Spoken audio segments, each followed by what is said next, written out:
જો આપણે last time ABO રુધિર જૂથની વાત કરી ગયા હતા અને એમાં આપણે 4 રુધિર જૂથ પાડતા હતા, એ, બી, એબી અને ઓ. હવે આજે વાત કરીએ આરએચ જૂથની. આરએચ જૂથ છે એ આપણે સામાન્ય રીતે એબીઓ ની સાથે જ બોલતા હોય, જેમ કે એ પોઝિટિવ, એ નેગેટિવ. કારણ કે આરએચ માં બે રીતે આપણે રુધિર જૂથ પાડીએ, જેમ એબીઓ માં 4 જૂથ પાડતા હતા એમ આરએચ પદ્ધતિમાં આપણે બે જૂથ પાડીએ, આરએચ પોઝિટિવ અને આરએચ નેગેટિવ. બરાબર. અને બોલીએ છીએ તો આપણે બે સાથે, એ પોઝિટિવ, એ નેગેટિવ, બી પોઝિટિવ, એવી રીતે. એટલે બે પદ્ધતિને આપણે સામાન્યતઃ સાથે બોલતા હોઈએ. તો આરએચ પદ્ધતિમાં આપણે બે જૂથ પાડીએ, આરએચ નેગેટિવ અને આરએચ પોઝિટિવ. ઓકે. હવે આ આરએચ પદ્ધતિના બંને જૂથ છે એ રુધિર ઉપર રક્તકણ ઉપર એક આરએચ એન્ટીજન હોય એના આધારે આપણે પાડીએ.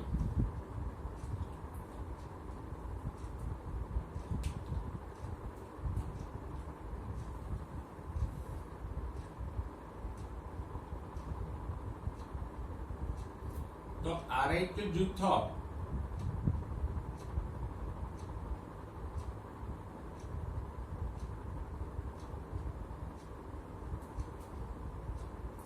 રક્તકણ ઉપર આવેલ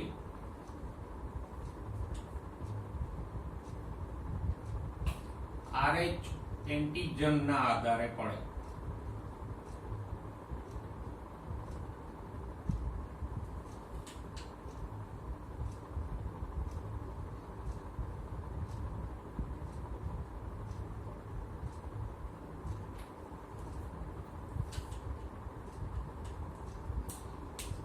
કેવી રીતે? તો કે જો આરએચ એન્ટીજન હાજર હોય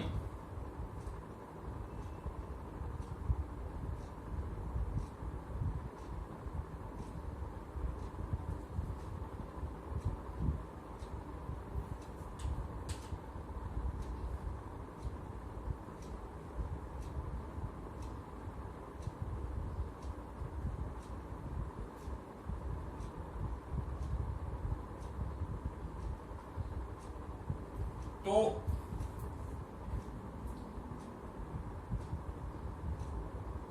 આરએચ પોઝિટિવ કહેવાય અને રક્તકણ પર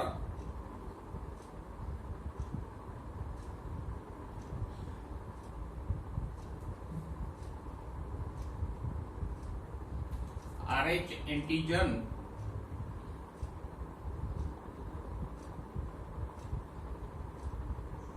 ન આવેલ હોય તો આરએચ નેગેટિવ.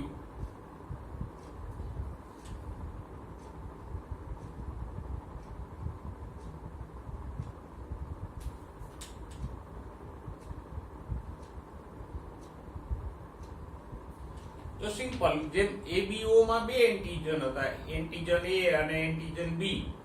અહીંયા એક જ એન્ટીજન છે આરએચ. જો રક્તકણ ઉપર આરએચ એન્ટીજન હોય તો આરએચ પોઝિટિવ જૂથ કહેવાય અને રક્તકણ ઉપર આરએચ એન્ટીજન ન હોય તો આરએચ નેગેટિવ જૂથ કહેવાય. હવે વચ્ચે નાની વાત લઈ લે કે આરએચ એવું નામ શું કામ એને આપ્યું? તો કે રિસસ નામના વાંદરાની પ્રજાતિના રક્તકણો ઉપર આ એન્ટીજન સૌથી પહેલા શોધાણું.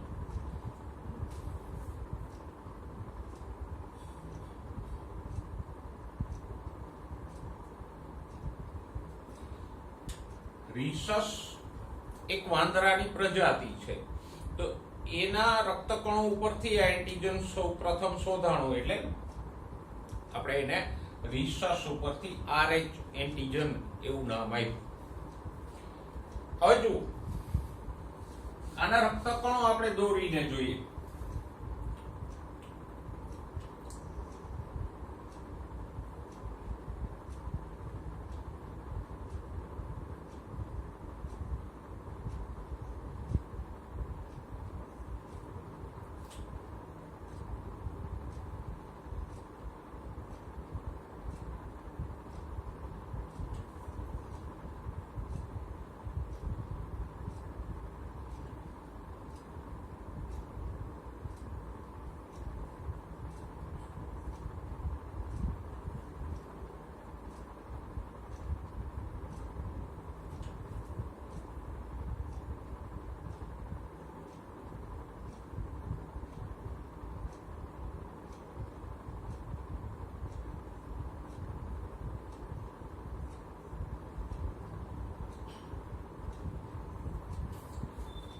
તો અહીંયા આપણે બે વ્યક્તિના રક્તકણો દોર્યા છે. જો આ રક્તકણો ઉપર RH એન્ટિજન હાજર છે તો આ જૂથ કેવું થશે? પોઝિટિવ. આ વ્યક્તિનું બ્લડ ગ્રુપ કેવું થયું? પોઝિટિવ. RH positive. આના રક્તકણો ઉપર RH એન્ટિજન નથી એટલે આ જૂથ કેવું થયું? RH negative. બરાબર. પછી આપણે સમજવા માટે થોડાક વધારે રક્તકણો દોરીએ તો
જો અહીંયા મેં અમુક રક્તકણો દોર્યા છે તો એનું બ્લડ ગ્રુપ આપણે નક્કી કરીએ. અહીંયા આપ્યું છે જો આવો લંબચોરસ છે એ RH એન્ટિજન છે, ત્રિકોણ એન્ટિજન A અને અર્ધવર્તુળ આકારનો છે એન્ટિજન B.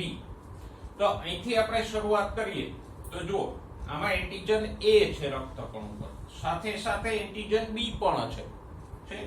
જો એન્ટિજન A પણ છે, એન્ટિજન B પણ છે અને RH એન્ટિજન પણ છે. તો આ રુધિર જૂથ કેવું થશે? તો કે એન્ટિજન A અને B બંને છે એટલે ABO પદ્ધતિ પ્રમાણે AB જૂથ થશે. અને RH એન્ટિજન પણ છે તો કેવું થશે? AB positive. અહીંયા તો કે જુઓ એન્ટિજન A છે એટલે કયું ગ્રુપ થશે? A group. અને RH નથી તો નેગેટિવ. આપણે અહીંયા લખ્યું જ છે જો રક્તકણ ઉપર RH એન્ટિજન હોય તો પોઝિટિવ, ના હોય તો નેગેટિવ. અને આ બંને એન્ટિજન A અને B ના આધારે આપણે ABO ગ્રુપ નક્કી કરી શકીએ.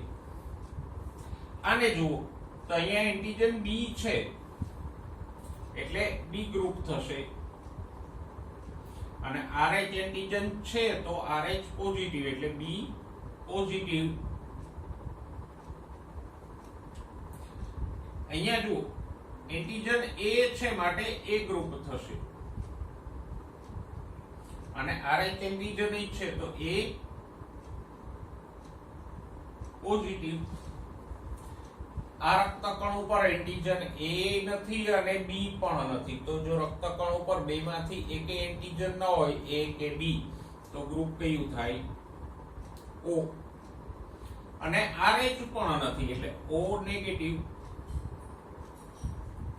અહીંયા જો એન્ટીજન A કે B નથી એટલે O ગ્રુપ થશે. ગયા લેક્ચરમાં આપણે ભણ્યા કે જો એન્ટીજન A કે B બંનેમાંથી એકેય ના હોય તો O ગ્રુપ. તો અહીંયા નથી તો O ગ્રુપ. પણ RH એન્ટીજન છે તો RH એન્ટીજન હોય તો પોઝિટિવ. તો આ થશે O પોઝિટિવ. તો આમ બે પદ્ધતિ આપણે સાથે લઈએ. આના આધારે ABO જૂથ નક્કી થાય અને આના આધારે નેગેટિવ કે પોઝિટિવ નક્કી થાય. તો આ રીતે તમે રુધિર જૂથને સમજી શકો.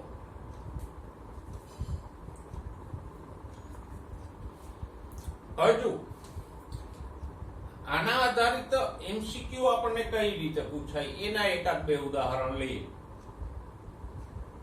દાખલા તરીકે તમને આવો MCQ પૂછી શકે કે એક વ્યક્તિના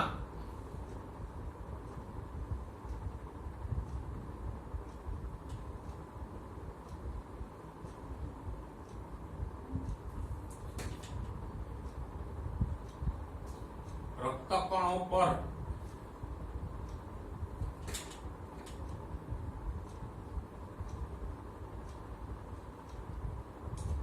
એન્ટીજન B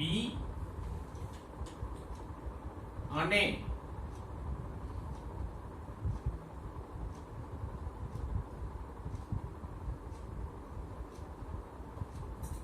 એન્ટીજન RH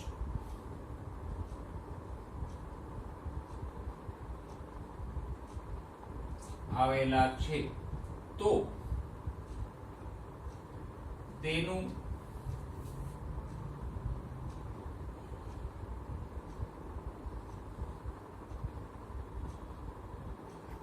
રુધિર જૂથ ક્યુ થશે?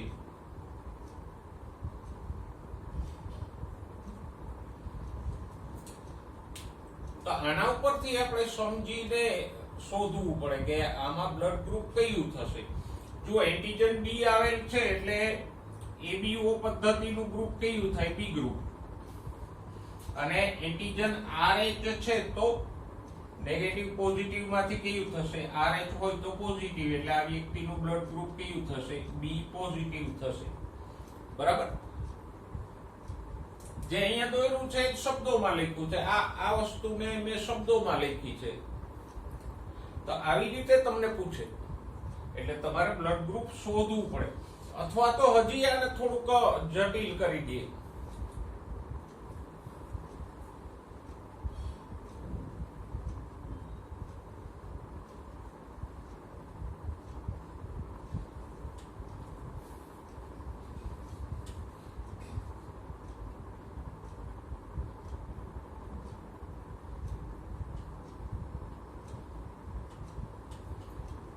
કે આવા રક્તકણો વાળી વ્યક્તિ છે એને રુધિરની જરૂરિયાત પડે તો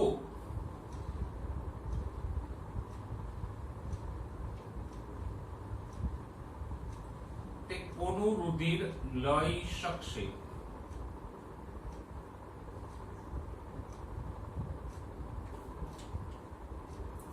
બરાબર.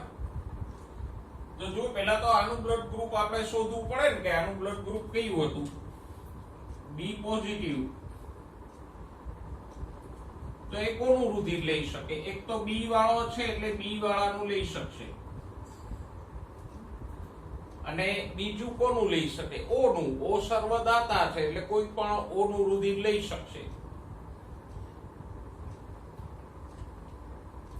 બરાબર.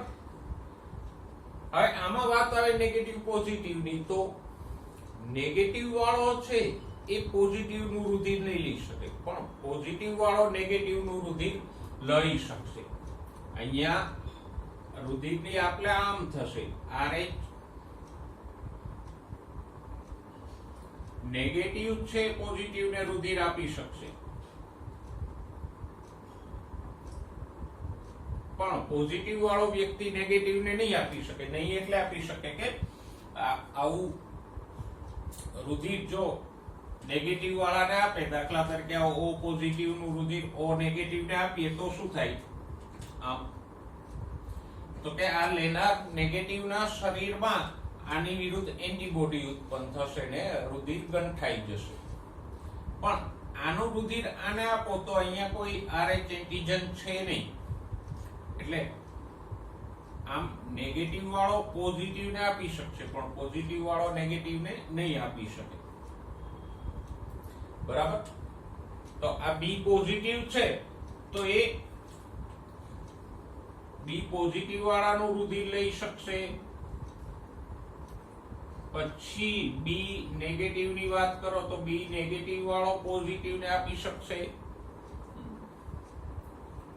ઓ પોઝિટિવ વાળો આપી શકશે અને ઓ નેગેટિવ વાળો પણ આપી શકશે.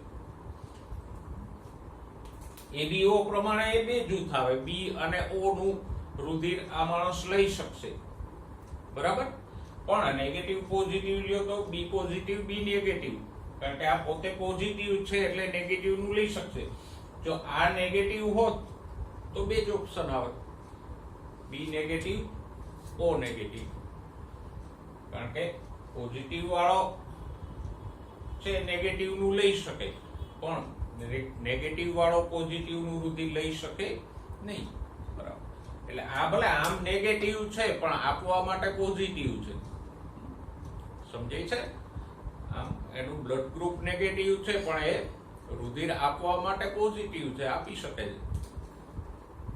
તો આવી રીતે તમને એન્ટીજન્સ ની ગોઠવણીના આધારે એમસીક્યુ પૂછે. સીધે સીધું તમને ન પૂછે કે બી ગ્રુપ વાળો છે તો કોને રુધિર આપી શકશે, એમ ન પૂછે. પણ બી ગ્રુપ ને બદલે આમ લાંબુ લખી દે કે રક્તકણ ઉપર એન્ટીજન બી આવેલ છે વગેરે વગેરે. તો આ રીતે આમાંથી એમસીક્યુ પૂછાય. હવે આ તો આપણે RH જૂથની સમજ મેળવી.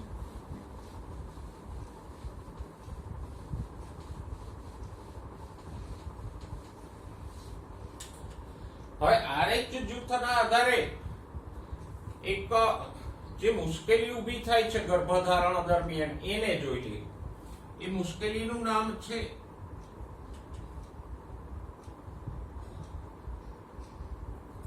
ઇરિથ્રોબ્લાસ્ટોસિસ.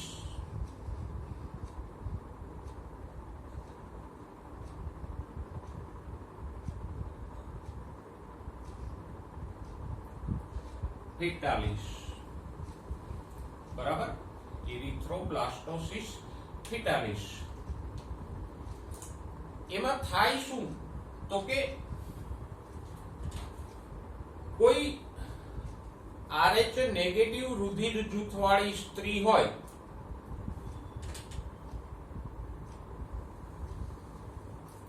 દાખલા તરીકે જો આ મોટું વર્તુળ છે એ માતા દર્શાવે છે, જે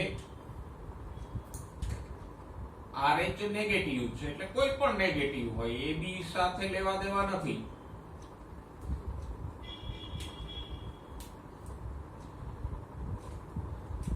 અને આ નાનું વર્તુળ છે ગર્ભસ્થ શિશુ દર્શાવે.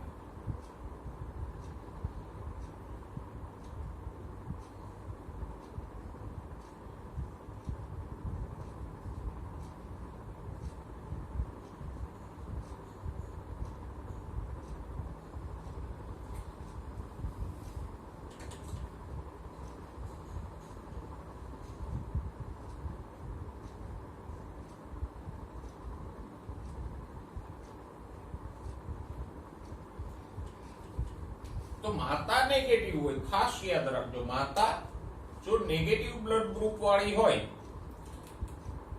તો પ્રથમ ગર્ભાવસ્થા વખતે ગર્ભ કે બાળક છે ગર્ભસ્થ બાળક એ પોઝિટિવ હોઈ શકે. માતા નેગેટિવ છે તો જો પિતા પોઝિટિવ બ્લડ ગ્રુપ વાળો હોય તો બાળક પણ પોઝિટિવ થઈ શકે. તો શું થાય તો કે પ્રથમ ગર્ભાવસ્થા દરમિયાન કઈ નહીં થાય, પણ પ્રથમ પ્રસૂતિ સમયે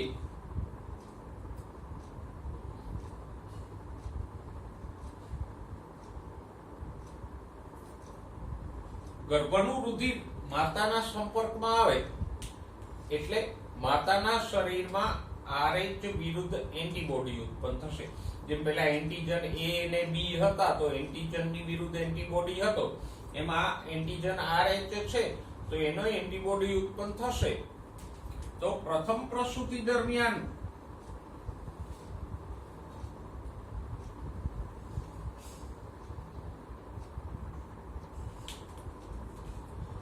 માતાના શરીરમાં RH એન્ટીજન વિરુદ્ધ એન્ટીબોડી બનશે.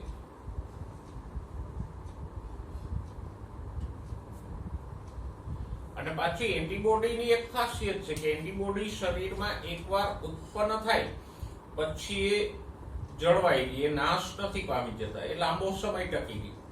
તો પ્રસૂતિ સમયે આ પોઝિટિવ ગર્ભનું રુધિર માતાના સંપર્કમાં આવે એટલે ગર્ભમાં તો એન્ટીબોડી છે તો એને કારણે ગર્ભમાં તો એન્ટીજન છે તો એને કારણે માતાના શરીરમાં RH એન્ટીજન વિરુદ્ધ એન્ટીબોડી ઉત્પન્ન થાય. હવે એ એન્ટીબોડી શરીરમાં પડ્યા રહે, ટકી રહે.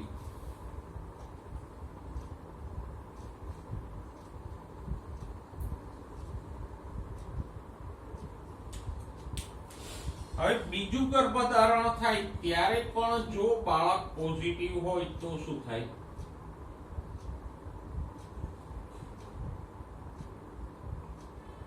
માતા તો નેગેટિવ જ હશે કારણ કે બ્લડ ગ્રુપ બદલાય તો નહીં, એ તો લાઈફ ટાઈમ એમને જ રહે. તો બીજી વખતે બાળક પોઝિટિવ હોય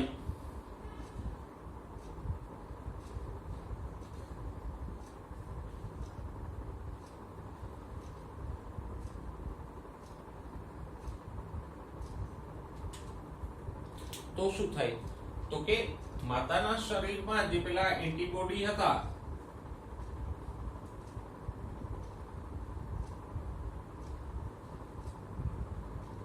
અગાઉના બનેલા, એ એન્ટીબોડી જરાયુ દ્વારા ગર્ભમાં જશે અને ગર્ભમાં જઈને બાળકના રક્તકણોનું સમૂહન કરી નાખશે. જેમ ABO જૂથમાં જોયું એમ એન્ટીબોડી એન્ટીજન જોડાઈ જાય તો રક્તકણોના સમૂહો બની જાય. એમાં RH એન્ટીબોડી જરાયુ દ્વારા માતાના શરીરમાંથી ગર્ભમાં પ્રવેશે અને ગર્ભના રક્તકણોનું સમૂહન કરી નાખે. એને કારણે ગર્ભસ્થ શિશુ છે એ ગંભીર એનેમિયા અને પીડીઓ એટલે કમળાનો શિકાર બને. બરાબર? અને ગર્ભ છે એ નાશ પામે, મૃત્યુ પામે. એને શું કહેવાય?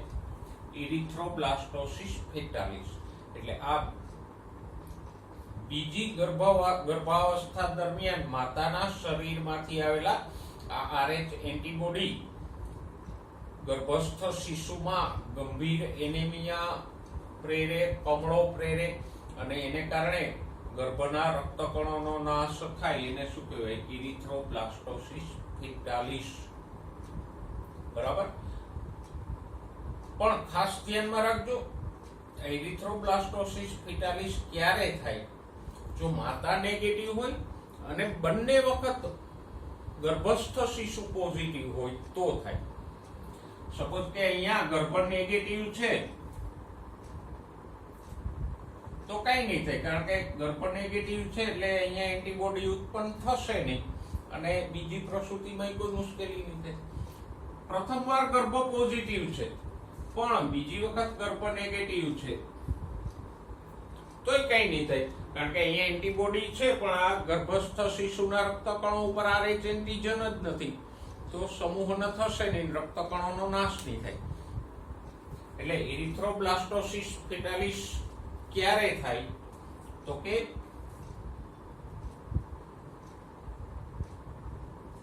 માતા RH નેગેટિવ હોય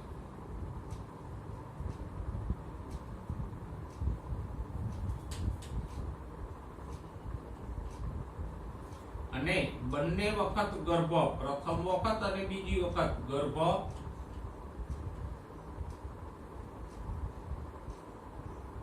RH પોઝિટિવ હોય. આ એક જ સ્થિતિમાં એરિથ્રોબ્લાસ્ટોસિસ ફેટાલિસ થાય. જો ગર્ભ પોઝિટિવ હોય, પહેલી વાર પોઝિટિવ હોય, બીજી વાર ગર્ભ નેગેટિવ હોય તોય નહીં થાય. પ્રથમ વખત ગર્ભ નેગેટિવ હોય, બીજી વખત ગર્ભ પોઝિટિવ હોય તો એરિથ્રોબ્લાસ્ટોસિસ ફેટાલિસની શક્યતાઓ નહીં. પણ હા, આધુનિક મેડિકલ સાયન્સ હવે એટલું આગળ વધી ચૂક્યું છે કે આ પરિસ્થિતિમાં પ્રથમ પ્રસૂતિ સમયે જ માતાના શરીરમાં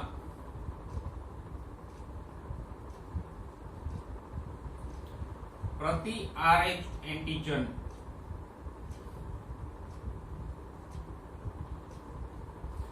દવાઓ પ્રતિ RH એન્ટીબોડી દવાઓ દાખલ કરી દેવામાં આવે. આ દવાઓ એવી છે કે માતાના શરીરમાં આ એન્ટીબોડીને ઉત્પન્ન થતા અટકાવે, એટલે બીજી વખતે કોઈ પ્રશ્ન થશે નહીં. બરાબર. તો અહીંયા આપણે બે વસ્તુઓ સમજાય. તો RH રુધિર જૂથ કોને કહેવાય, પછી એના આધારિત આપણને કેવા પ્રકારના MCQ પૂછી શકે કે અને એનો જવાબ આપણે કેમ શોધવું એ ભણ્યા. અને પછી બીજું ભણ્યા એરિથ્રોબ્લાસ્ટોસિસ ફેટાલિસની વાત કરી.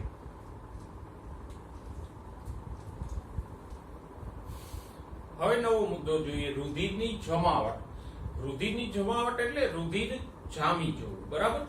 જો આપણે સામાન્ય આપણને દરેકને અનુભવ છે કે કોઈ ઈજા આપણને થઈ હોય, જેમ કે આંગળી ઉપર આપણે કોઈ કાપો પડી જાય અથવા તો બીજે ક્યાંય પણ ઘસારો લાગે અને ઈજા થાય તો ત્યાંથી લાંબો સમય રુધિર વહેતું રહે, સતતપણે રુધિર ત્યાંથી ટેક્કા જ કરે એવું નથી બનતું.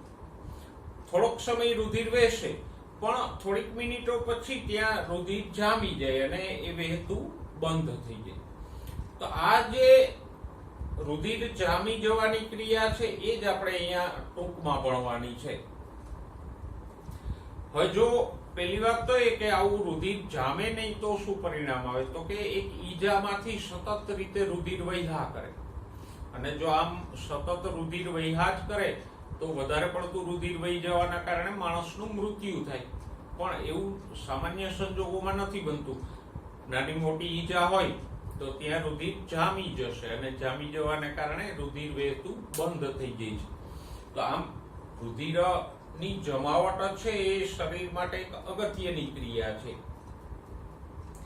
તો અને આ ક્રિયા કેમ થાય, તો કે ઈજા કે આઘાત. આઘાત એટલે માર. આમ ઘણીવાર આપણે નથી કહેતા પેલો મૂઢ માર લાગે કે એમાં લોહી ન નીકળે પણ અંદર રુધિર વાહિનીઓ ફાટી જાય એટલે ચામડીની નીચે કાળું કાળું થઈ જાય. રુધિર બહાર ન થતું પણ અંદર જે શીરાઓ કે હોય એ ફાટી જાય. તો આવી ઈજા કે આઘાત એટલે આવા મૂઢમારના પ્રત્યુત્તરમાં રુધિરની જમાવટ કે ગંઠન થાય, એટલે કે રુધિર ગંઠાઈ જાય, જામી જાય ત્યાં. બરાબર. અને શરીરમાંથી વધારે પડતું રુધિર વહેતું અટકી જાય. અને આવા કાળા કાળા ગંઠાઈ ગયેલા ભાગો કે જેને આપણે શું કહીએ ભીંગળાઓ કહીએ, આપણે જોયા જ છે. અહીંયા આમ કાળાશ પડતું ભીંગળું થઈ જાય, રુધિરની ગાંઠ થઈ જાય. ઓકે.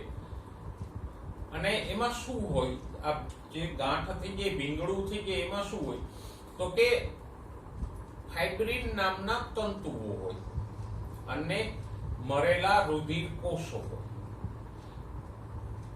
હવે આમાં અગત્યની હોય તો આ રુધિર જામવાની ક્રિયા કઈ રીતે જામે, તો કે રુધિરની અંદર ઓલરેડી રુધિર રસમાં એક ફાઇબ્રિનોજન નામનું પ્રોટીન હોય જે આપણે રુધિર રસના બંધારણમાં ભણી ગયા.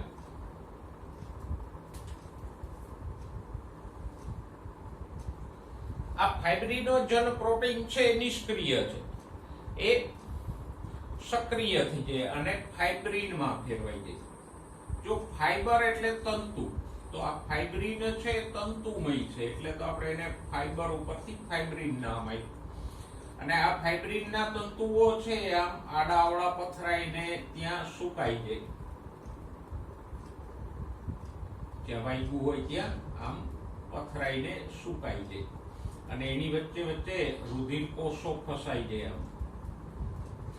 એટલે આ સુકાઈ ગયેલા ભાગને કારણે લોહી વહેતું બંધ થઈ જાય. હવે આ નિષ્ક્રિય ફાઇબ્રિનોજન પ્રોટીન જે રુધિરમાં હોય એને સક્રિય કોણ કરે? તો કે થ્રોમ્બિન નામનો ઉત્સેચક. કોણ કરે? થ્રોમ્બિન નામનો ઉત્સેચક.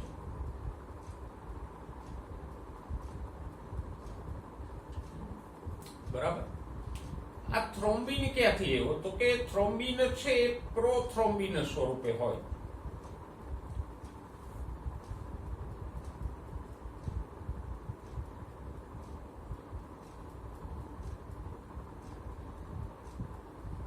અને ઈજા થાય ત્યારે એ સક્રિય બને. એટલે ઈજા થાય એટલે આ પ્રોથ્રોમ્બિન થ્રોમ્બિન માં ફેરવાય અને પછી થ્રોમ્બિન છે ફાઇબ્રિનોજન ને ફાઇબ્રિન માં ફેરવાય અને ફાઇબ્રિન જામી જઈને રુધિર વહેતું અટકાવી દે. ઓકે, આ પ્રોથ્રોમ્બિન ને થ્રોમ્બિન માં કોણ ફેરવે? તો કે એનો પણ એક પદાર્થ છે, એનું નામ છે થ્રોમ્બોકાઇનેઝ.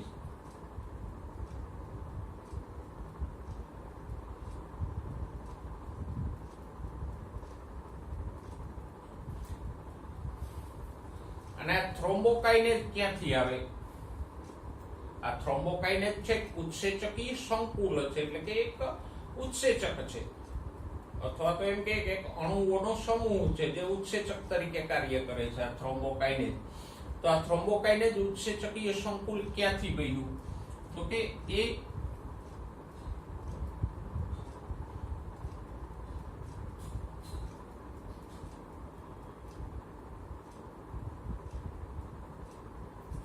ઈજાગ્રસ્ત પેશીના કારકો. કારકો એટલે પદાર્થો. કારકો એટલે પદાર્થો. અને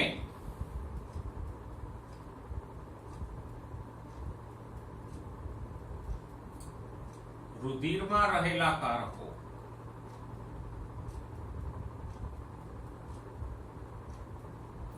આ બંને દ્વારા પ્રક્રિયાઓ થાય. જે પેશી ઈજા પામી હોય એમાંથી અમુક કારકો એટલે પદાર્થો મુક્ત થાય, સાથે સાથે ઈજાગ્રસ્ત ભાગમાં રુધિરમાંથી અમુક કારકો એટલે પદાર્થો મુક્ત થાય અને આ બે પદાર્થો દ્વારા પ્રક્રિયા થાય.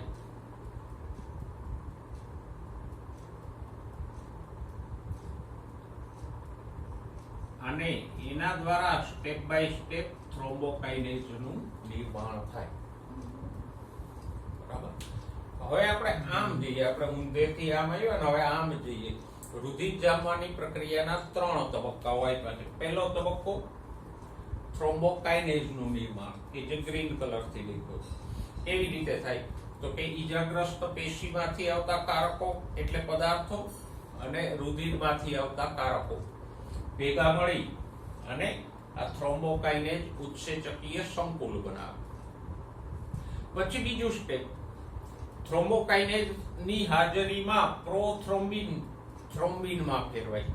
અને ત્રીજું સ્ટેપ, થ્રોમ્બિન ની હાજરીમાં રુધિર રસમાં રહેલું ફાઇબ્રિનોજન સક્રિય ફાઇબ્રિનમાં ફેરવાય અને પછી આ ફાઇબ્રિનના તંતુઓ અને રુધિર કોષો ત્યાં જામી જાય એટલે લોહી વહેતું બંધ થઈ જાય. બરાબર. આ 3 સ્ટેપ છે. 3 સ્ટેપને સિમ્પલી આમ લખીને યાદ રાખજો, એટલે લાંબુ વર્ણન ન રાખવું પડે યાદ. ઓકે, હવે એક શબ્દ આપ્યો છે તમને. આ થ્રોમ્બોકાઇનેઝ ઉત્સેચકીય સંકુલનું નિર્માણ કાસ્કેડ પ્રક્રિયા છે અથવા કાસ્કેડ પ્રક્રિયાથી થાય. તો કાસ્કેડ પ્રક્રિયા એટલે શું? તો કે એક કરતા વધારે માર્ગે પ્રક્રિયા શરૂ થાય અને એક જ નિપજ આપે તો એને શું કહેવાય? કાસ્કેડ પ્રક્રિયા. અહીંયા જો 2 માર્ગે પ્રક્રિયા શરૂ થઈ. એક માર્ગ કયો છે? ઈજાગ્રસ્ત પેશીમાંથી આવતા કારકો પ્રક્રિયા કરે છે અને બીજો માર્ગ તો કે રુધિરમાંથી આવતા કારકો પણ પ્રક્રિયા કરે છે. અને આ 2 માર્ગે થતી પ્રક્રિયા એક સંકુલનું નિર્માણ કરે. તો આમ એક કરતા વધારે પથની પ્રક્રિયા દ્વારા કોઈ એક અણુનું કે એક નિપજનું નિર્માણ થાય એને શું કહેવાય? કાસ્કેડ પ્રક્રિયા. બરાબર. ઓકે, આપણે રુધિર જામી જવાની ક્રિયા એકદમ ટૂંકમાં જોઈ. અધરવાઇઝ તો એ ઘણી લાંબી છે ને એમાં ઘણા બધા કારકો એટલે કે પદાર્થો ભાગ લે છે, પણ એકદમ સરળ અને ટૂંકમાં તમને આપી છે. અને આ જે પ્રક્રિયાના સ્ટેપ છે, ત્રણેય સ્ટેપ, આ પહેલું સ્ટેપ, બીજું સ્ટેપ અને ત્રીજું સ્ટેપ, ત્રણ સ્ટેપમાં કેલ્શિયમ આયનો ભાગ ભજવે. એટલે જો રુધિરમાં રુધિર કણિકાઓ ઘટી જાય અથવા કેલ્શિયમ આયનો ઘટી જાય તો એવી વ્યક્તિનું રુધિર જલ્દીથી જામશે નહીં. તો આ જે પ્રક્રિયા આપણે અહીંયા ટૂંકમાં લખી છે એને તમે નોંધી લો. હવે નેક્સ્ટ પોઈન્ટ જોઈએ, લસિકા અથવા તો પેશીય જળ પ્રકરણની પ્રસ્તાવનામાં જ આપણે વાત કરી ગયા કે શરીરનું મુખ્ય દેહ જળ કયું છે? રુધિર. પણ એ ઉપરાંત અન્ય એક દેહ જળ છે લસિકા. તો એની આપણે વાત કરીએ. જો આપણે એ તો જાણીએ છીએ કે રુધિર ધમનીઓ દ્વારા હૃદયમાંથી આવે.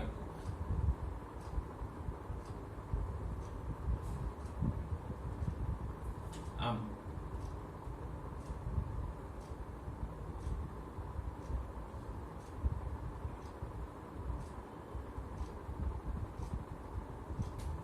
અને પછી આ ધમનીઓ ફંટાતા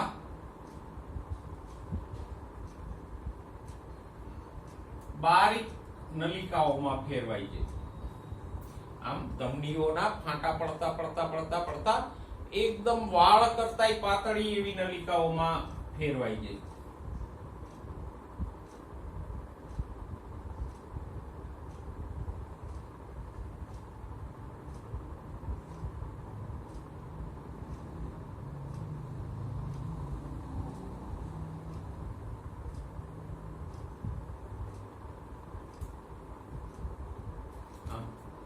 બરાબર.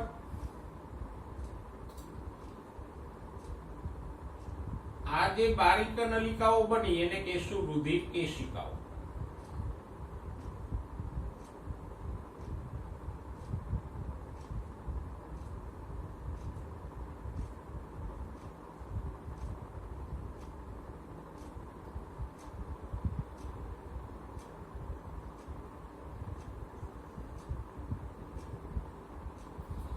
અને આવી રુધિર કેશિકાઓ છે શરીરના બધા કોષોની વચ્ચે પથરાયેલી. જો આંખમાં આપણે જોઈએ તો આંખમાં જે લાલ લાલ લીટીઓ જોવા મળે છે એ રુધિર કેશિકાઓ છે. તો આવું રુધિર કેશિકાઓનું જાળું શરીરના બધા કોષો વચ્ચે પથરાયેલું હોય અને પછી એ રુધિર કેશિકાઓ ભેગી મળી અને શીરાઓ બનાવે.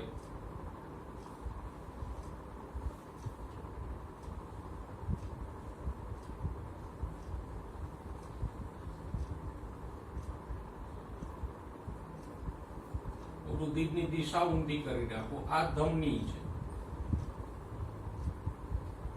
તો ધમની દ્વારા આમ હૃદયમાંથી રુધિર આવશે અને પછી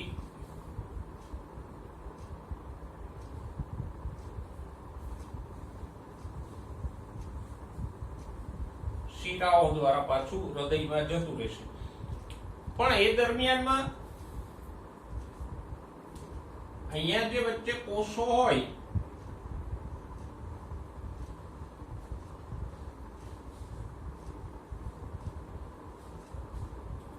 આમ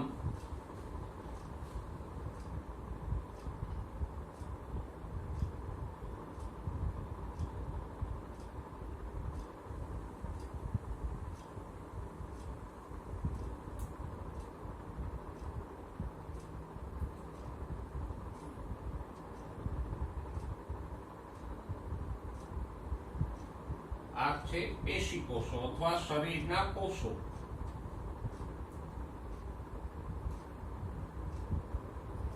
કે જેની વચ્ચે આ રુધિર કેશિકાઓ પથરાયેલી છે. તો રુધિર કેશિકાની દિવાલ એકદમ પાતળી હોય, કોષોના એક જ સ્તરની બનેલી બિલકુલ પાતળી દિવાલ હોય. એટલે આ રુધિર કેશિકાઓમાંથી આમ પ્રવાહી બહાર આવશે.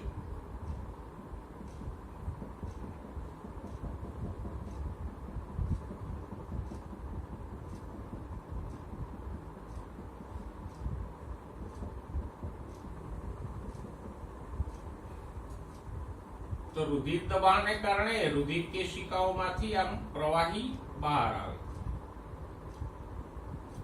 જેમ પેલું માટીનું પાત્ર કે ગોળો હોય તો એમાંથી કેમ પાણી છે રીઝીને બહાર આવે, એવી રીતે રુધિર કેશિકાઓમાંથી આ રુધિરનું પ્રવાહી બહાર આવશે. અને આ જે પ્રવાહી બહાર આવ્યું એને જ શું કહેશું? લસિકા અથવા પેશીય જળ, કારણ કે પેશીઓની વચ્ચે છે એટલે પેશીય જળ. તો આમ લસિકા કે પેશીય જળ આવ્યું ક્યાંથી? તો કે રુધિરમાંથી જ આવ્યું. રુધિર કેશિકાઓમાંથી એ પ્રસરી અને બહાર આવ્યું. તો રુધિરમાંથી આ જે પ્રવાહી બહાર આવે છે એને શું કહેશું? લસિકા અથવા પેશીય જળ. હવે આવું પ્રવાહી તો સતતપણે બહાર આવતું હોય, તો જો આ પ્રવાહીને શરીર એમને નિકાલ કરી દે તો નુકસાન જાય, કારણ કે આ પ્રવાહીમાં પણ ખનિજો, પોષક દ્રવ્યો અને ઘણું બધું પાણી હોય. તો પછી અમુક નલિકાઓ છે આ પેશીય જળને એકઠું કરી અને પાછું રુધિરમાં ઠાલવી દે. જેમાં ધમનીઓ, શિરાઓનું આખું જાડું શરીરમાં હોય એમ આ લસિકાને એકઠું કરતી નલિકાઓ પણ હોય. તો અહીંયા આમ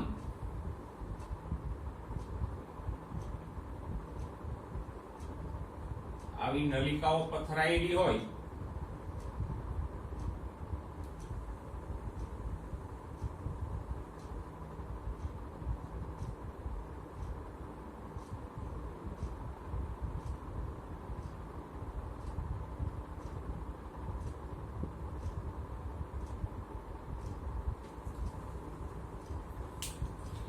તો આ પેશીય જળ છે આ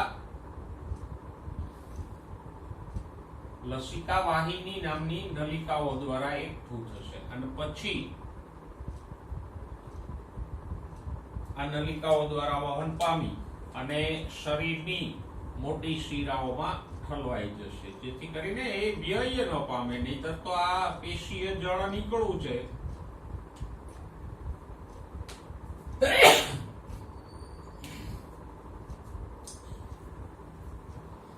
પેશીય જળ નીકળવું છે એ એમને જો વ્યય પામી જાય તો નુકસાન થાય. એને બદલે આ લસિકા વાહિનીઓ દ્વારા પેશીય જળ કે લસિકાને એકઠું કરીને પાછું રુધિરમાં ઠાલવી દેવામાં આવે. પણ હવે મોટી લસિકા વાહિનીઓ હોય ને, આ છે લસિકા વાહિની, જેને આગળ આપણે પયસ્વીની પણ કહી ગયા 16મા ચેપ્ટરમાં.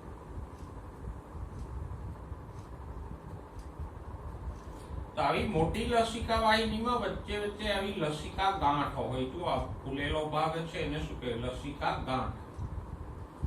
અને લસિકા ગાંઠમાં લસિકા કોષો નામના શ્વેત કણો હોય.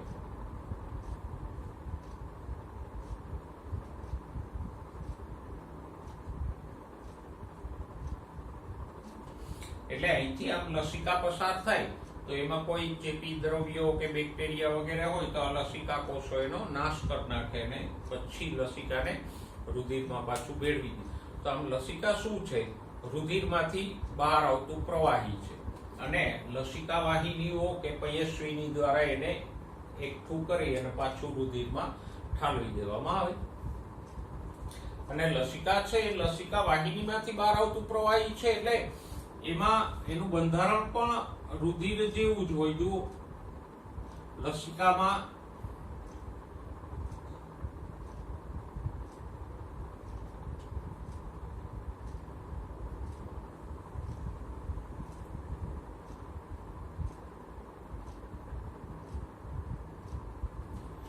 રુધિર જેવા જ ખનિજો હોય, બરાબર? રુધિરની અંદર જેવા અને જેટલા ખનિજો છે એ જ પ્રમાણે ના ખનિજો આ પેશીય જળ કે લસિકામાં પણ હશે, બરાબર? તો ખનિજ વહેંચણી એટલે કે ખનિજોનો પ્રકાર અને પ્રમાણ રુધિર જેવું જ હશે. પછી તો કે આની અંદર લસિકામાં વાયુઓ એટલે O2, CO2, અંતઃસ્ત્રાવો,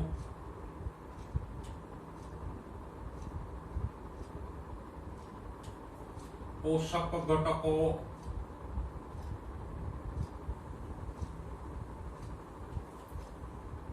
એ પણ રુધિરને સમાન જ હોય.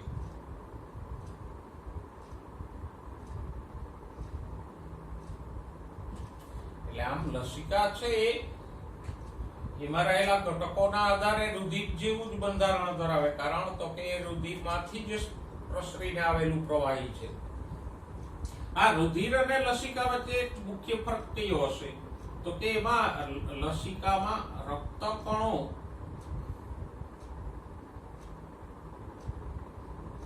નહીવત હોય, એટલે કે એકદમ ઓછા હોય, અને રક્તકણો ઓછા છે એટલે એ લાલ અને બદલે રંગહીન હોય.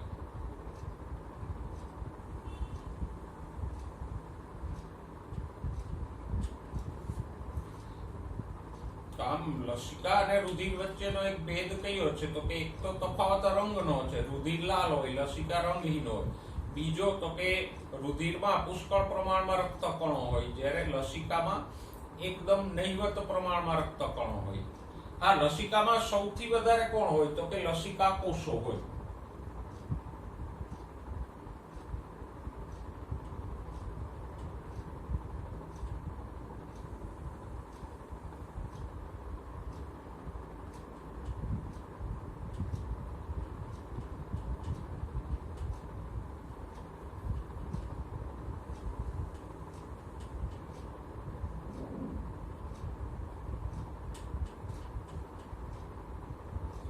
જ્યારે રુધિરમાં સૌથી વધારે કોણ હોય રક્તકણો હોય. બરાબર. હવે લસિકાનું આ તો આપણે લસિકા ક્યાંથી આવે, કેમ એનું વહન થાય એની વાત આકૃતિથી કરી, પછી આ લસિકાના બંધારણની વાત કરી. હવે લસિકાના કાર્યો જોઈ લે કે આવું પ્રવાહી રુધિરમાંથી બહાર શા માટે આવે. તો આપણે પ્રકરણની શરૂઆતમાં જ જોઈ ગયા કે રુધિર દ્વારા જ આપણા શરીરના બધા કોષોને પોષક દ્રવ્યોને O2 પ્રાપ્ત થાય. જ્યારે કોષોમાં ઉત્પન્ન થતા CO2 અને ઉત્સર્ગ દ્રવ્યોનું રુધિર દ્વારા જ વહન થઈને નિકાલ થાય. તો જો આ રુધિર કેશિકાઓમાંથી કોઈ પ્રવાહી બહાર જ ન આવે તો રુધિરમાં જે પોષક દ્રવ્યો અને ઓક્સિજન હોય એ કોષો સુધી પહોંચે નહીં, અને કોષોમાંથી CO2 અને ઉત્સર્ગ દ્રવ્યો આમ ન જાય. એટલે કોષો સુધી ઓક્સિજન અને પોષક દ્રવ્યો પહોંચાડવા માટે આ પેશીય જળ બહાર આવવું આવશ્યક છે. અને આ જે પેશીય જળ બહાર આવે છે એને આપણે શું કહીએ લસિકા. બીજું લસિકાનું કામ શું છે, 16મા પ્રકરણમાં આપણે ભણ્યા કે પેલા રસાંકુરો હોય આંતરડાના એની અંદર પણ પયસ્વીની એટલે લસિકા વાહિનીઓ હોય, અને એ લસિકા વાહિનીઓ છે એ ચરબીનું શોષણ કરે. પેલા કાયલોમાઇક્રોન સ્વરૂપે એ ચરબી શોષી અને રુધિરમાં ભેળવે, અને પછી રુધિર દ્વારા એ ચરબી શરીરના બધા કોષો સુધી પહોંચે. તો આમ એક તો લસિકાને કારણે રુધિરમાં રહેલા ઓક્સિજન અને પોષક દ્રવ્યો પેશી કોષોને પ્રાપ્ત થાય, અને બીજું આંતરડામાંથી ચરબીના શોષણ માટે પણ રસાંકુરોમાં આવેલી લસિકા વાહિનીઓ કે પયસ્વીનીઓ આવશ્યક છે. તો આજે આપણે આ બીજું પેશીય જળ લસિકા વિશે ચર્ચા કરી. લસિકા વિશે વધારે કઈ ચર્ચા આપણને નથી આપી, આટલી ચર્ચા આપી છે. તો આ આકૃતિને દોરી લેજો જેથી કરીને તમને સમજાય કે લસિકા ક્યાંથી આવે અને ક્યાં જાય. અને બીજું રુધિર અને લસિકા વચ્ચે સમાનતા શું છે અને તફાવત શું છે એને નોંધી લેજો.